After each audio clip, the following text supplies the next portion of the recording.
اللہ تعالیٰ پر ایمان رکھو اور اس کے احکام کو دل و جان سے تسلیم کرو تاکہ آخرت میں سلامتی نصیب ہو، اور لوگوں سے صلح رکھو تاکہ دنیا برباد نہ ہو۔ بلا شبہ ایمان نے اپنے پیروکاروں پر اسلام کے فرائض و سنن کی پابندی کو لازم قرار دیا ہے۔ اسلام ایمان کا، ایمان یقین کا، علم عمل کا، سخی سائل کا اور ایمان اخلاص کا محتاج ہوتا ہے۔ ایمان اس روشن ستارے کا نام ہے جو بے نور نہیں ہوتا۔ اپنے ایمان کو یقین کے ساتھ مضبوط کرو، یہ دین کا لازمی جزو ہے۔ مسلمان وہ ہے جو فکر آخرت میں مبتلا ہو اور اس کے قلب میں اللہ تعالیٰ کے خوف کے سوا کسی کا خوف موجود نہ ہو، اور اللہ تعالیٰ کی رحمت کی امید اس کے قلب میں موجود ہو۔ ایمان کی بنیاد صدق و امانت ہے۔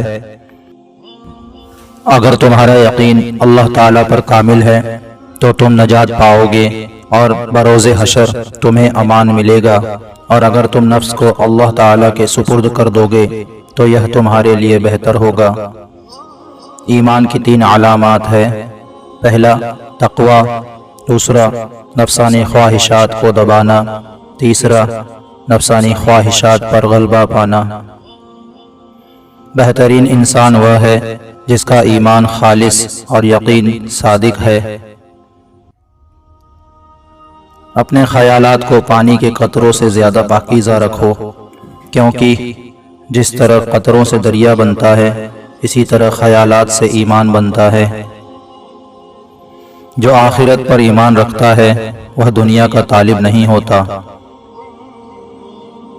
اس شخص کا ایمان کامل ہے جو دوستی کرتا ہے تو اللہ تعالیٰ کی رضا کے لیے کرتا ہے، اور اگر دشمنی کرتا ہے تو اللہ تعالیٰ کی رضا کے لیے کرتا ہے، اور اگر کسی سے راضی ہوتا ہے تو اللہ تعالیٰ کی رضا کے لیے، اور اگر کسی سے ناراض ہوتا ہے تو وہ بھی اللہ تعالیٰ کی رضا کے لیے ہوتا ہے۔ مکر اور دل میں کھوٹ رکھنا ایمان کے دشمن ہے۔ جب تک مومن خوشحالی کو فتنہ اور بلا کو نعمت خیال نہ کرے گا تب تک اس کا ایمان کامل نہ ہوگا۔ وہی شخص نجات پائے گا جو شرائط ایمان پر قائم رہے گا۔ کامل ایمان والے ہو جاؤ، یہ جنت کا راستہ ہے اور دوزخ سے نجات کا بھی ذریعہ ہے۔ جو اللہ تعالیٰ پر ایمان رکھتا ہے وہ عذاب سے محفوظ رہتا ہے۔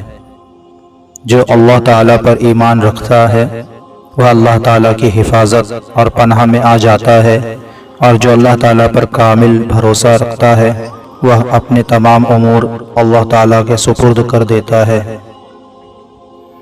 اپنے نفس سے حیا کرنا ایمان کا ثمرہ ہے۔ وہ ایمان بہت برا ہے جس میں شک شامل ہو۔ عمدہ پاکی اور تھوڑے پر قناعت کرنا ایمان کا ستون ہے۔ جو اللہ تعالیٰ کو یکتا جانتا ہے وہ اسے مخلوق سے تشبیہ نہیں دیتا۔ مومن کی شرافت اس کا ایمان اور اس کی عزت اللہ تعالیٰ کی اطاعت و فرما برداری میں ہے۔ ایمان کفر کو مٹا دیتا ہے اور احسان برائی کو مٹا دیتا ہے۔